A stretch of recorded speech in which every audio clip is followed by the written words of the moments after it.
So Tom Perez was basically dropped into the DNC chair race by President Barack Obama. Now, Barack Obama suddenly became very, very concerned about who led the DNC after 8 years of essentially ignoring it and leaving it with mountains of debt. Debt that Hillary Clinton later on came in and paid off early, and actually used as leverage to make executive decisions about the messaging of the DNC during the primary. All of that, of course, was revealed in the not only in WikiLeaks, but also in the book by Donna Brazile. So, boy, that feels like forever ago that came out. It's actually only been a couple of months. But anyway, so Perez gets backed by the establishment, and he narrowly beat Keith Ellison for DNC chair, right? And so since then, for the last year, he's been trying to fix the DNC. So what's the result of that? It's not been going so well. According to an article in Politico, they are still struggling to rebuild what should be, in their words, a, quote, midterm election that should be the Democrats to lose. So they're rebuilding the DNC in what should be a midterm election that is the Democrats to lose, meaning that the Democrats have an enormous political advantage thanks to the unpopularity of both Donald Trump and Republican policies. However, they write, the DNC is still struggling to bring its factions together and assert itself. Throw into the mix powerful super PACs, the much better funded party committees focused on Congress and governors, the more independent voters than ever, and many wonder whether the DNC has a place at all. Now, look, I would say in its present form, no. That's why we want to change the DNC. That's why we want to completely reform the DNC. But of course, the DNC would have to want to embrace that reform. And so far, they haven't, at least not to the extent that it actually is needed. Now, Perez acknowledges one of the problems with rebuilding the DNC is the gigantic lack of trust. Now, he says, quote, I knew it was a turnaround job when I ran, but I undeniably underestimated the depth of the turnaround job. We had to rebuild almost every facet of the organization, and equally importantly, we had to rebuild trust. Not just people who had invested in the DNC, but others. They just felt the party had let them down. And still, the party lets them down.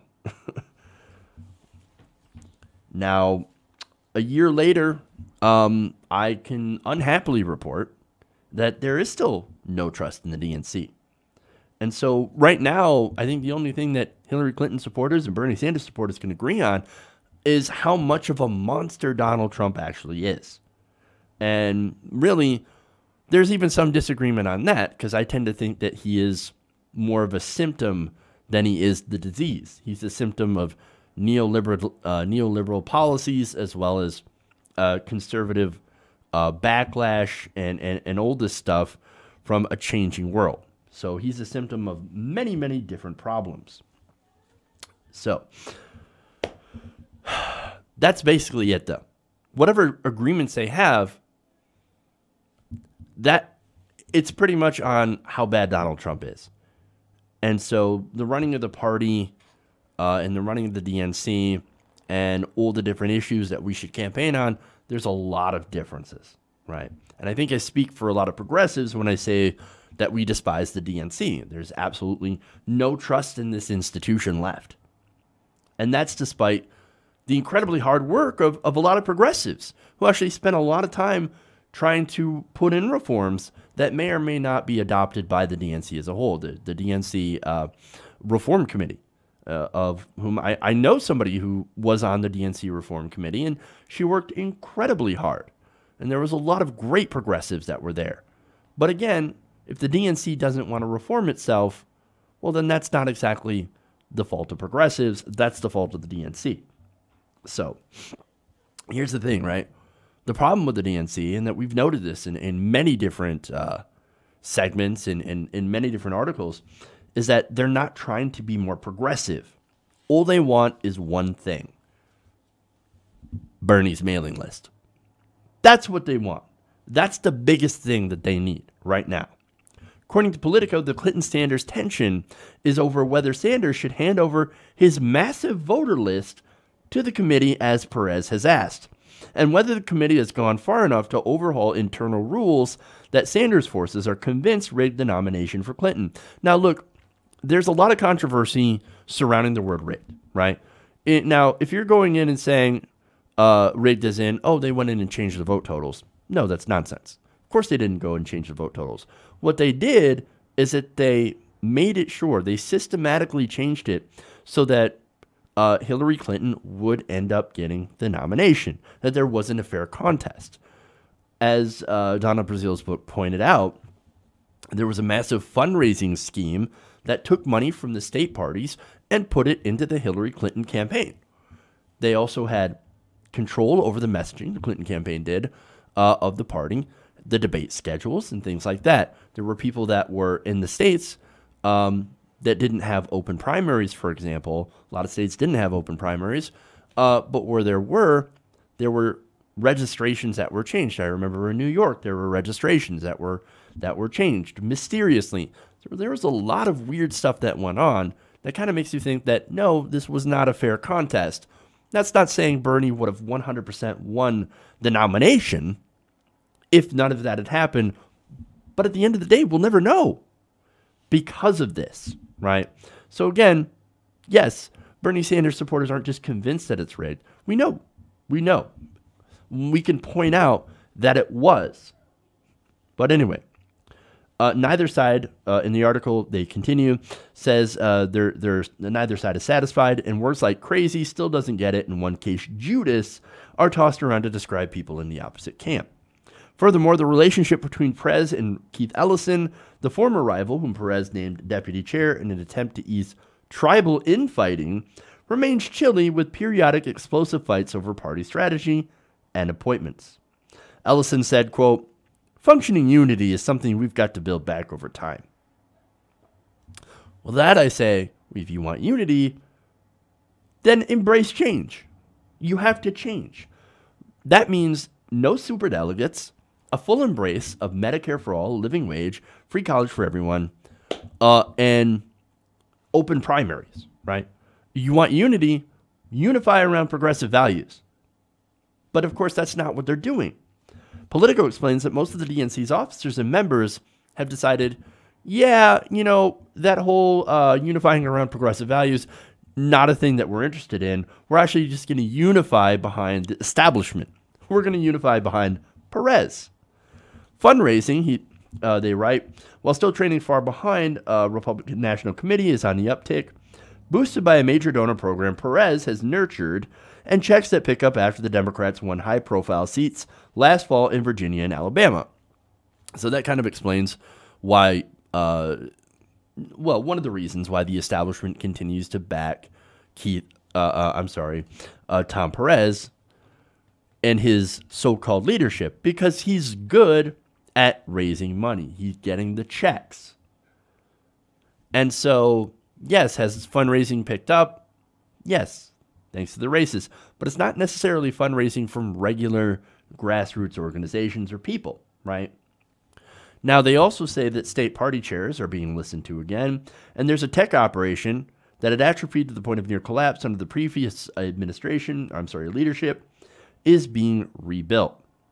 So let me break that down, right? So the DNC, again, is not raising more money because of its embrace of progressive values. They're not getting money from the grassroots. It's actually quite the opposite. Bigger donors have been reassured through their actions that the DNC is largely going to remain pro-donor and pro-establishment while embracing some token reforms.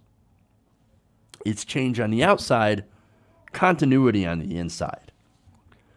But this is how they're framing that divide, right? They said the war between Sanders and Clinton has morphed into a battle between people who believe the Vermont senator needs to actively participate in an institution that's changing to accommodate his demands, and those who believe the DNC should just be grateful Sanders and his allies are helping it change. But see, the framing of this article is actually wrong. This has never been strictly about Bernie Sanders. It's always been about policy. Bernie Sanders himself has always come out and said, it's not about me, it's about what we're trying to do. It's about creating a political revolution based on progressive ideas that will make the country better. The DNC needs it. Look, I don't care if the DNC ignores Bernie Sanders, but when it comes to policy positions, they need to change to reflect the policy goals of the majority of Americans.